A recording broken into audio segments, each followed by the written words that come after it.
कह दो कि अगर तुम मरने या मारे जाने से भागते हो तो भागना तुमको फायदा नहीं देगा और उस सूरत में तुम बहुत ही कम फायदा उठाओगे।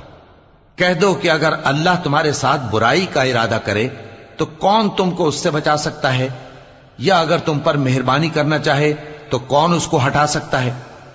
और ये लोग अल्लाह के सिवा किसी को न अपना दोस्त पाएंगे और न मददगार। अल्लाह तुम में से उन लोगों को भी जानता है जो लोगों को मना करते हैं और अपने भाइयों से कहते हैं कि हमारे पास चले आओ, और वो लड़ाई में नहीं आते मगर कम, ये इसलिए कि तुमसे बुख्ल करते हैं।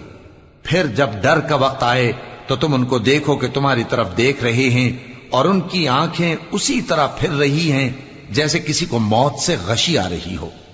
फिर जब खौफ जाता रहे तो तेज तेज जबानों के साथ तुम्हारे बारे में बातें करें और माल में बुख्ल करें। ये लोग हकीकत में ईमान लाए ही न थे।